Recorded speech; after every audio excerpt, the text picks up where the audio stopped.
বাংলাদেশ থেকে ফিজিতে work permit ভিসাতে আসার ক্ষেত্রে বাংলাদেশে কিছু কিছু প্রতারক এজেন্সি আছে, যাদের কাছে আমাদের মানে বাংলাদেশি ভাই যারা রয়েছে তারা প্রতিনিয়ত প্রতারিত হচ্ছেন।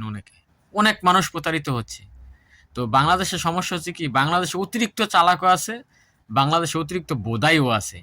আর এই বোদাইগুলা মিষ্টি কথার ফাঁদে পইরা কোনো কাজ জানে না, আনস্কিল, কোনো কাজ শিখবও না।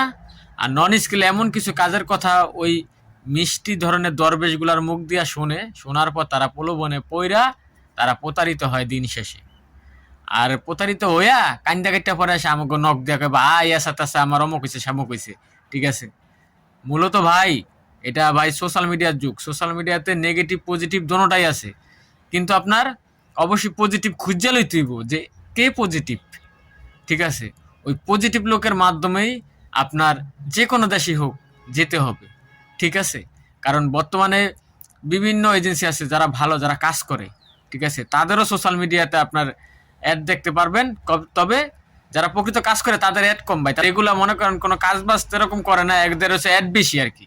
ঠিক আছে, আর ওই অ্যাডগুলার ভিতরেই ফাঁদে পড়া আমাদের বাংলাদেশি যেই সকল সাধারণ ভাইরা আছে তারা দিন সে দিন প্রতারিত হচ্ছে। অবশ্যই ভালো মাধ্যম ধরে বিদেশে আসার চেষ্টা করবেন, সেটা যে দেশ হোক না কেন।